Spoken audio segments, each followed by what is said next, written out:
Have you ever seen a cool invention and wondered to yourself, hey, I wonder who invented that? There are some things that you probably see almost every day and you have never given them a second thought. Take, for example, a screen door or screen window. Did you know that the wire screen was invented right here in Cortland? You might wonder about the people who made the screen, or maybe about the people who invented it. How much money did the factory workers who were making these wire screens make? Where did the factory workers live? And what did they do for fun? It was Chester Wickwire and his brother who created a way to mass produce wire mesh screens and a variety of other wire products.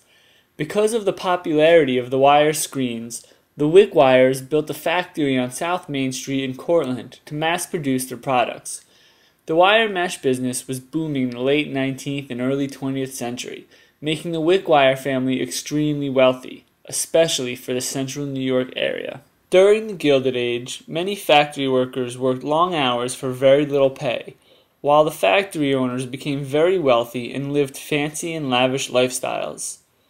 The questions we will be exploring today are: was there a large difference in wealth between the Wickwire family and their employees?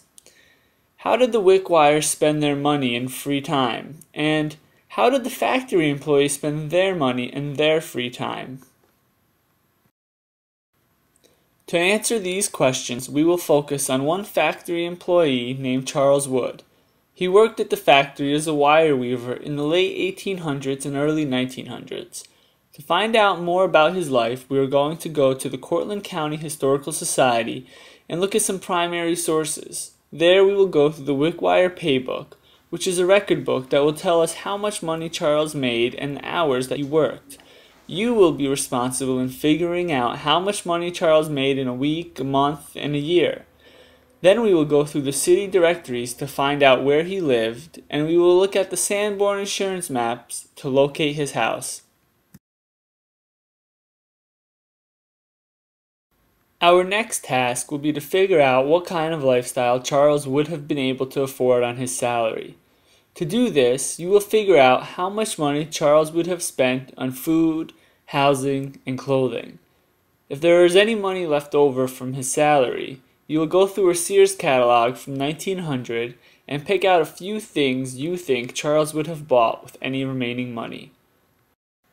To compare Charles's lifestyle to the Wickwire family's, we are going to go through the Wickwire house, also known as the 1890s house, to figure out how much money they spent on clothes, furniture, and leisure activities.